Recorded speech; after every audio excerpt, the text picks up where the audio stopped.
Queridos hermanos, iniciamos la lección divina de este día sábado 4 de febrero, sábado de la cuarta semana del tiempo ordinario. Por la señal de la Santa Cruz de nuestros enemigos, líbranos, Señor Dios nuestro, en el nombre del Padre, y del Hijo, y del Espíritu Santo. Amén. Señor mío y Dios mío, creo firmemente que estás aquí, que me ves, que me oyes. Te adoro con profunda reverencia, te pido perdón de mis pecados y gracia para hacer con fruto este tiempo de lección divina. Madre mía Inmaculada, San José, mi Padre y Señor, Ángel de mi guarda, interceded por mí.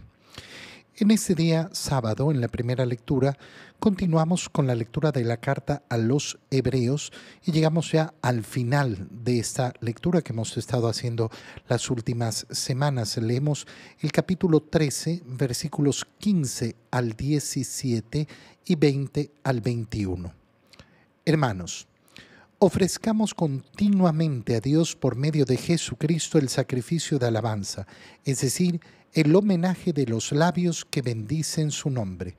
No se olviden nunca de practicar la generosidad y de compartir con los demás los bienes de ustedes, porque estos son los sacrificios que agradan a Dios.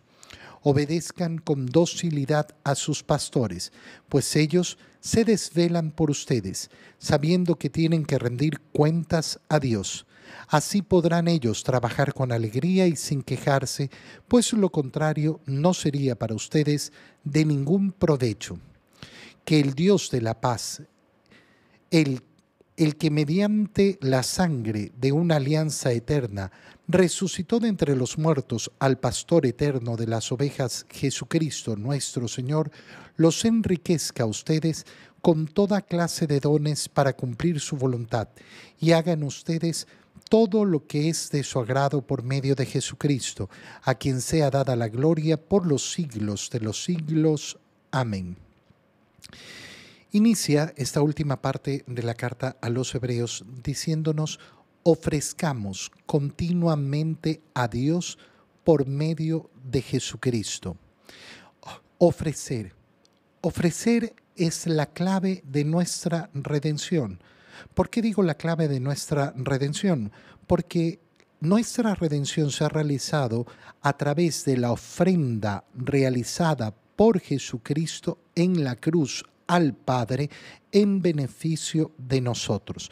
Por tanto, si hay algo que tiene que ser clave en nuestra vida, es la ofrenda, el ofrecimiento a Dios, ofrecer a Dios, y no ofrecer a Dios sin mediar Jesucristo, sino aceptándolo efectivamente como el Salvador.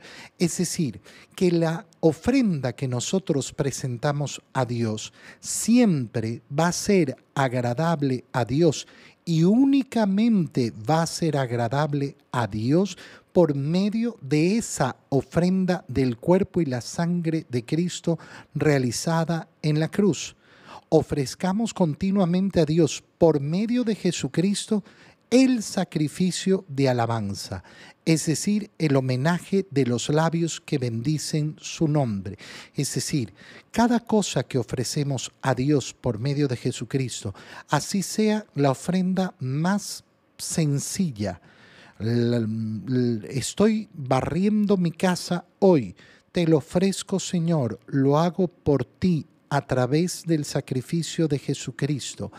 Eso es el modo de ir ofreciendo todas nuestras acciones, que todo sea ofrecido al Señor. Obviamente que no podemos hacer todas las acciones pensando, esto se lo ofrezco al Señor, habrá muchas que podemos hacerlo, pero por eso es importantísimo que llegue el momento del culto en el cual presentamos nuestras ofrendas en el altar, y se las entregamos al Señor a través del único sacrificio que es el de Jesucristo. No se olviden nunca de practicar la generosidad, es decir, entregarse verdaderamente, compartir con los demás los bienes de ustedes, porque estos son los sacrificios que agradan a Dios. Pero además hay que darnos cuenta de algo muy sencillo. ¿En qué medida sube en una persona la ansiedad, la angustia, la depresión? la frustración en la medida que más dirigido está a sí mismo. En la medida que más está dirigido a sí mismo. Cuando decrecen las frustraciones, las angustias, las ansiedades, las depresiones, cuanto más me esfuerzo en servir generosamente a los demás. Mientras más me quiero reservar para mí mismo, mientras más estoy preocupado de mis necesidades, de mi tiempo, de mis placeres, más infeliz voy a ser. Mientras más generoso sea con todos mis bienes, con todo mi ser, con toda mi vida, mientras más mi preocupación principal sean los problemas de los demás, entonces voy a ser más feliz en este mundo. Entonces voy a superar las frustraciones, las ansiedades y las angustias. Y esto se puede realizar en toda nuestra vida, incluso cuando no podemos ofrecer servicios materiales, cuando lo único que nos queda por ofrecer es ofrecer nuestras limitaciones, nuestra enfermedad, nuestra vejez. Nunca, nunca en la vida puedo dejar de ofrecer a Dios, o está prohibido o es imposible ofrecer a Dios.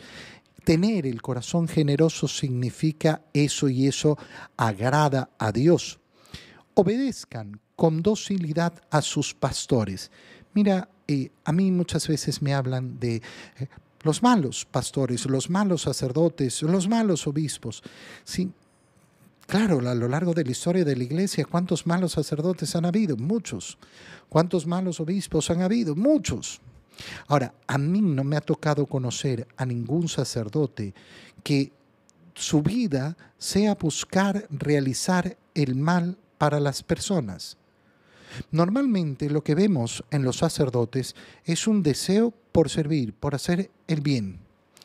Que siempre lo haga, no. Que se equivoque muchas veces, sí, por supuesto.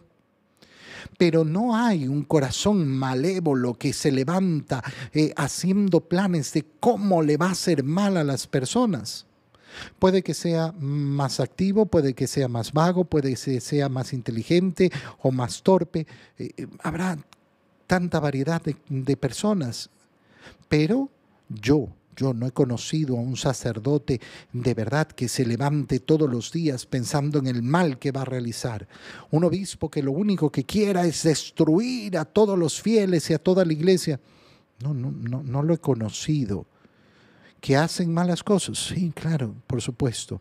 Pero es importante hacer esta distinción. Y por eso es importante también saber que la obediencia a los pastores, la obediencia en las cosas que corresponde, lógicamente, no en las que no corresponde. A mí viene un sacerdote y me dice, que hay que votar así, así. No, yo no tengo por qué hacerte caso en eso. No tengo por qué. Me podrás dar una guía y decirme efectivamente, mira, no puedes votar por este porque es contrario a nuestra fe, contrario a la doctrina cristiana. Muy bien, pero entre la variedad de los candidatos, bueno, elegiré el que no está en contra de la doctrina de nuestra fe. Y entonces no será una orden que me puede dar el pastor, pero en aquello que corresponde, esa obediencia a nuestros pastores, ¿qué significa? La docilidad de nuestro corazón para obedecer a Dios. La docilidad de nuestro corazón para obedecer a Dios, sabiendo que tienen que rendir cuentas a Dios. Ellos van a tener que rendir cuentas. Cada uno de nosotros va a rendir cuentas. Aquel que es obispo tendrá que rendir cuentas por ser obispo. Aquel que es sacerdote tendrá que rendir cuentas por ser sacerdote. Aquel que es padre de familia tendrá que rendir cuentas por ser padre de familia. Todos vamos a tener que rendir cuentas a Dios. Que el Dios de la paz, el que mediante la sangre de una alianza eterna resucitó de entre los muertos a ese pastor eterno de las ovejas que es Jesucristo, de nuevo retoma todo lo que ha dicho todo lo que ha explicado la carta a los hebreos para decirnos que Él los enriquezca con toda clase de dones. ¿Para qué? Para cumplir su voluntad. No nos sirven los dones pedidos a Dios si no es para hacer su voluntad. Si no es para hacer la voluntad de Dios, nada en este mundo y nada de lo que pueda obtener en este mundo y ningún don, ni siquiera la salud, me va a servir. Todo lo que viene del Señor y me da el Señor, y todo viene del Señor, tiene que ser para hacer su voluntad, para agradarlo, por medio de Jesucristo. Siempre nuestra vida por medio de Jesucristo, porque es el mediador, el verdadero sacerdote. En el Evangelio, leemos el Evangelio de San Marcos, capítulo 6, versículos 30 al 34. En aquel tiempo los apóstoles volvieron a reunirse con Jesús y le contaron todo lo que habían hecho y enseñado. Entonces Él les dijo: vengan conmigo a un lugar solitario para que descansen un poco, porque eran tantos los que iban y venían que no les dejaban tiempo ni para comer. Jesús y sus apóstoles se dirigieron en una barca hacia un lugar apartado y tranquilo. La gente los vio irse y los reconoció.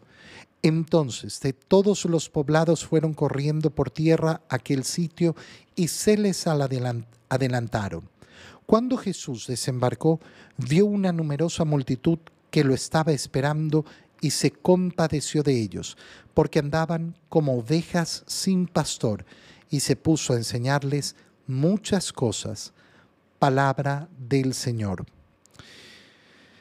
El Evangelio que acabamos de leer nos muestra por segunda vez una idea que ya hemos visto en el Evangelio de San Marcos: cómo era tanta la gente que estaba alrededor de Jesús que no tenían tiempo ni para comer.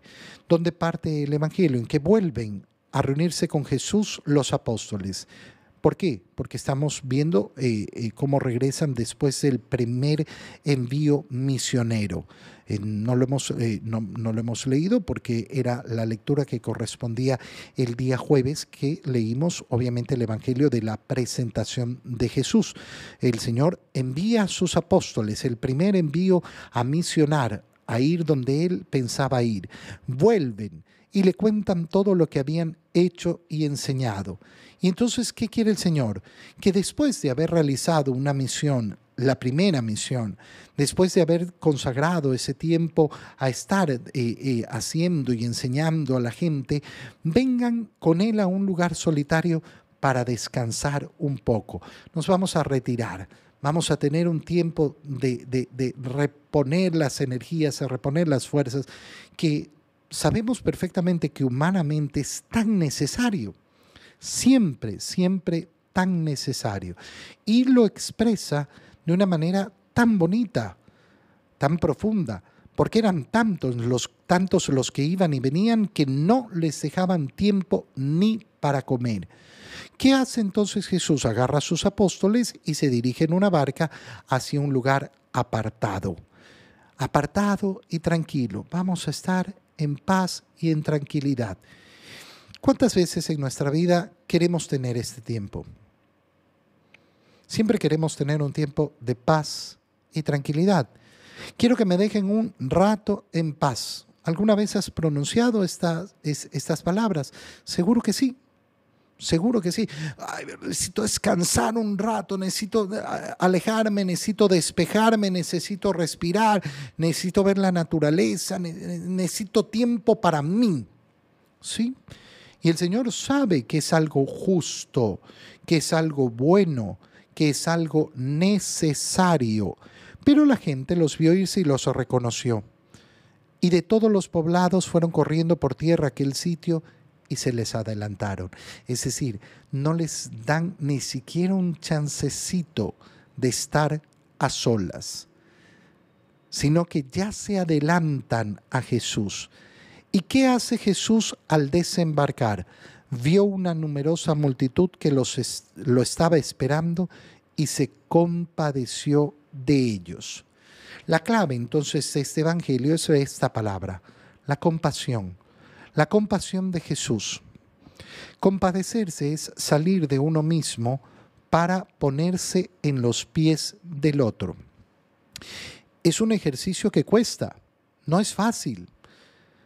Hay que tener muy clara que la compasión puede confundirse muy fácilmente con la falsa compasión que es solo a nivel sentimental.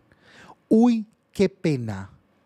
Uy, qué pena. Uy, qué pena. Uy, qué pena me da esto, qué pena me da. Ay, qué pena. Pero no pasa más allá de eso. Es puro sentimiento y un sentimiento bastante superficial en muchas ocasiones. Compadecerse no es sentir pena del otro. Compadecerse es ponerse en el lugar del otro. Es decir, que no exige un movimiento hacia adentro. Ay, cuánta pena me da a mí tu situación. Bueno, entonces no es un movimiento hacia el otro, es un movimiento dentro de mí mismo, nada más. Yo siento pena por ti. Tú eres el motivo de mi pena. Y entonces la solución más fácil será sacarte de mi vista para no tener esa pena yo.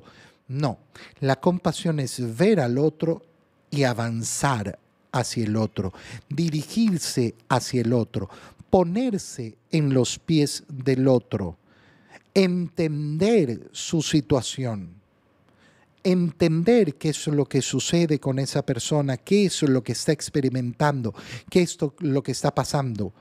No se podrá hacer en la totalidad. ¿Por qué? Porque yo nunca me podré poner verdaderamente en los zapatos del otro. Pero entonces no es un ejercicio del sentimiento, sino que es un ejercicio de la razón, que quiere comprender lo que sucede con el otro. ¿Cuál es la manera más fácil de comprender lo que sucede en el otro? ¿Cuál es la manera más fácil de ponerse verdaderamente en los pies del otro, en los zapatos del otro? En el diálogo, en la comunicación. Cuando yo quiero escuchar al otro, comprender sus motivos, conocer la profundidad de su vida, solo en la medida que conozco al otro, lo hago mío. Y al hacerlo mío, entonces me es más fácil ponerme efectivamente en sus zapatos. Jesús tiene esta capacidad. Era justo, era bueno, era necesario que el Señor tuviera un tiempo de descanso con sus discípulos. Los discípulos lo necesitaban, Él mismo lo necesitaba, sí. Pero deja de mirarse a sí mismo, deja de mirar sus necesidades para mirar la necesidad de los otros. Estaba esa multitud esperándolo y se compadeció.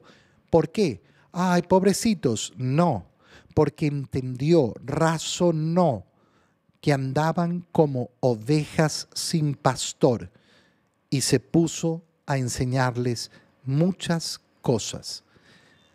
Se puso a brindarles aquello que necesitaban, la luz para poder guiar sus vidas, para poder tener efectivamente ese pastor que los ayude a caminar, a atravesar este valle de lágrimas.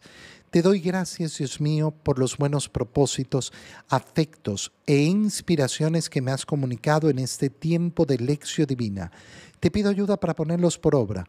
Madre mía Inmaculada, San José, mi Padre y Señor, Ángel de mi guarda, interceded por mí. María, Madre de la Iglesia, ruega por nosotros. Queridos hermanos, un feliz día para todos.